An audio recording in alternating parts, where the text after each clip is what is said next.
Energia mineira.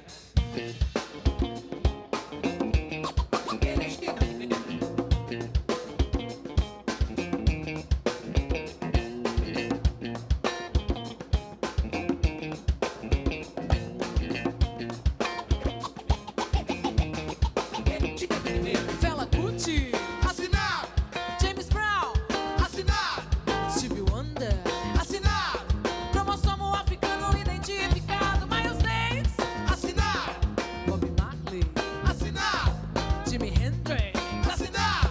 cromossomo africano identificado.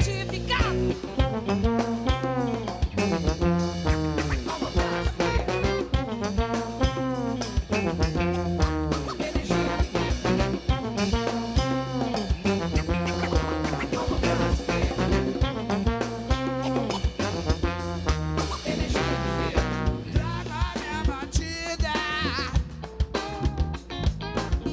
afro-americana, pan-americana, sul-americana. Crio a minha pangeia, construo a minha ideia. Let's groove a mil, vamos em Brasil.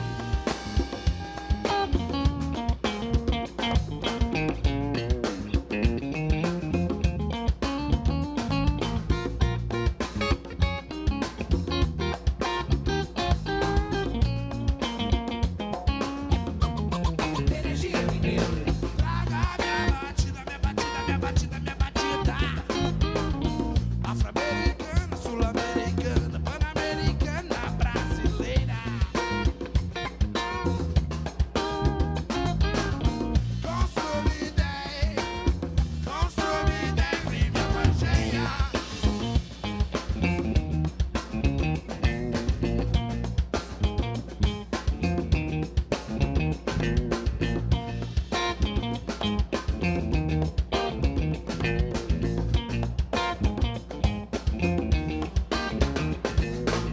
africana, alma brasileira, influência do sol, energia mineira. Herança africana, alma brasileira, influência do sol, energia mineira. Herança africana, alma brasileira, influência do sol, energia mineira. Ótima noite para você e para vocês todos aqui presentes. Muito obrigado pela presença. Calei começa com a Black e Soul Music da banda Cromossomo Africano. Incrível demais, galera. Você seja bem-vindo ao programa de hoje. Chegamos ao vivo até você na sua TV ou no seu smartphone. A Netflix vai estrear no mês que vem uma série sobre a vida de um jovem de 18 anos com autismo. Eu estava pensando e eu percebi que esse é um tema que a gente fala pouco na sociedade. E por que será? A Organização Mundial da Saúde, a OMS, calcula que o transtorno do espectro autista afete uma em cada 160 crianças no mundo. Bom, se é tanta gente, por que é que falamos e tentamos entender tão pouco desse mundo? Hoje é mais uma oportunidade nossa de aprender um pouco mais a respeitar o diferente. Você vem comigo para essa conversa? Bom, eu convidei aqui hoje a Daniele Piusana. Ela é psicóloga, mestre em neurociências e especialista em atraso no desenvolvimento. Está aqui também o Vitor Mendonça. Ele tem 20 anos e é escritor diagnosticado com autismo. O Vitor criou um canal no YouTube, O Mundo Asperger, para abordar esse tema do ponto de vista de quem tem o transtorno. É isso, Vitor? Isso mesmo, muito obrigado. Obrigado pela presença, prazer te receber. E está aqui também o Maurício Moreira. Ele é vice-presidente da Abraça, a Associação Brasileira para a Ação por Direitos da Pessoa com Autismo, além de conselheiro de saúde e presidente do Instituto Superação. Maurício, pessoal, ele tem 2 filhos, o Maxwell, de 11, e o Matheus, de 9. Ambos têm autismo, né? Boa noite a todos e obrigado pelo convite. Obrigado pela presença de vocês. Bom, como eu disse, né, agora há pouco a Netflix vai lançar um seriado que vai, né, ter como centro ali a vida de um jovem que tem autismo. Apesar desse exemplo aí, né, que a gente tem alguns filmes também que tratam, esse ainda é um tema que ganha pouco destaque e poucas pessoas entendem do que se trata realmente o transtorno do espectro autista, ou seja, o autismo. Por isso, Daniela, eu queria que você explicasse pra gente o que é, né, o que caracteriza uma pessoa com autismo. Boa noite, obrigada pelo convite, Anderson. Bom, o autismo ele tem duas características principais, que são os pilares que vão direcionar o diagnóstico. O primeiro, que é déficit na comunicação social. Então, a criança ela tem dificuldade de comunicação, de interagir com as outras pessoas. E aí, a partir disso, vão vir outras dificuldades. E o outro pilar são a presença de comportamentos restritos, interesses restritos e comportamentos repetitivos. Então, às vezes, uma rigidez muito grande, uma dificuldade de mudança na rotina, ela precisa seguir sempre o mesmo padrão para fazer algumas coisas, ou até movimentos do corpo mesmo, ficar balançando o tronco, movimentos com as mãos, um interesse por um brincar muito específico. E os sintomas aparecem no início, né, da vida, então de 0 a 3 anos aparecem os primeiros sintomas e eles permanecem ao longo da vida. Normalmente eles são reduzidos, mas a pessoa é um transtorno que acompanha a pessoa durante a vida toda. Não há uma cura e sim um tratamento, um acompanhamento, né? Exato, exato. Tem várias intervenções que ajudam muito a amenizar esses sintomas. E quando a gente fala de cura, quando a pessoa recebe o diagnóstico, ela preenche uma lista de critérios. E aí, a cura, que a gente pode falar entre aspas, seria a pessoa ter pouquíssimas características que são muito leves, que não chegam a preencher esse diagnóstico. Então, ao longo, né, depois de vários anos de tratamento, que ela foi acompanhada, esses sintomas ficam tão leves que ela não chega a preencher os critérios para o diagnóstico mais. E, doutora, a gente fala em espectro, né? Porque abrange diversos tipos de autismo. É isso mesmo? Exato. A gente chama de espectro porque o autismo ele é muito heterogêneo. Existem vários níveis.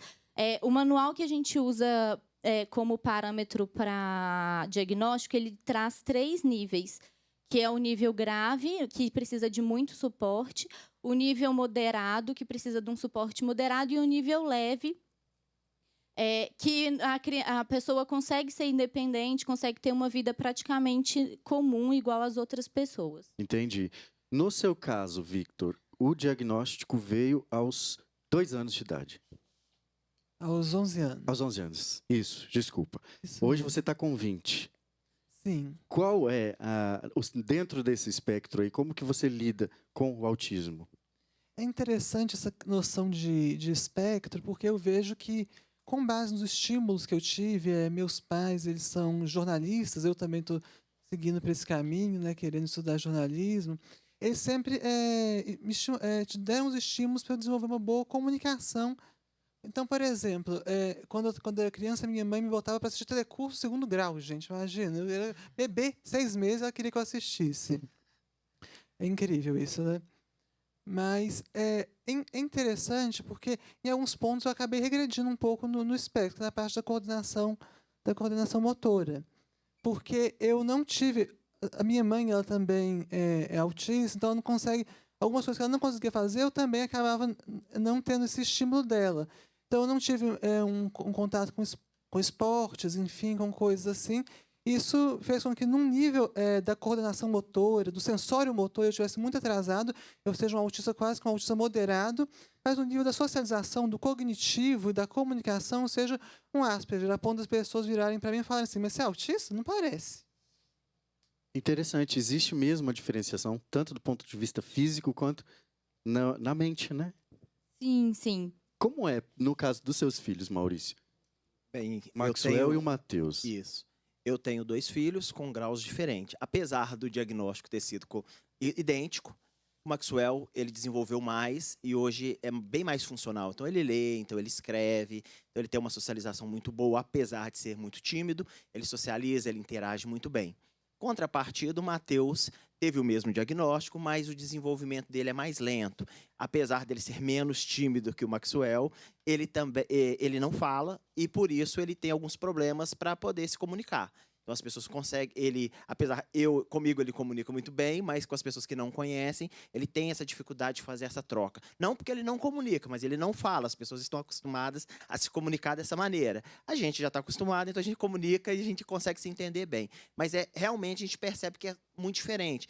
Apesar do diagnóstico ser o mesmo, eles seguiram caminhos, cada um para um lado. O Maxwell hoje seria o autofuncionamento, e o Matheus hoje é bem comprometido. Apesar dele não ter um retardo mental, ele não teve um desenvolvimento ainda das habilidades. Pode ser que desenvolva, pode ser que surpreenda. Incluindo a fala? Sim, ele não fala, né? Fala muito poucas coisas. Fala eventualmente, às vezes ele fala alguma coisa ou outra, mas não, ele, no processo em si de fala, ele está bem atrasado. Mas ele consegue se expressar bem. Então eu consigo entender. E sorri o que ele muito, precisa. né? Sorri, beija, é Que super delícia. afetuoso, é super carinhoso, apesar de você ouvir muito falar que autista não tem isso, que não gosta de ser tocado. Então com ele não funciona.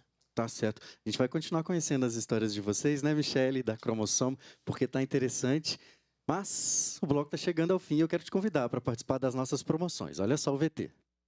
Nada mal começar a semana faturando ingressos pro cinema. Então corre lá na página do Calei, no site da TV Horizonte e faça o seu cadastro. Ainda hoje vamos escolher uma sortuda ou um sortudo para curtir um cineminha com acompanhante em uma das salas da Cinearte em BH e região. E os planos para o fim de semana? Já tem programa? Que tal um passeio ao ar livre, com muita cultura e lazer? Visite o Parque Ecológico Vale Verde, em Betim, por nossa conta. Vá na aba Promoções no nosso site e saiba como participar. Você concorre a 2 ingressos.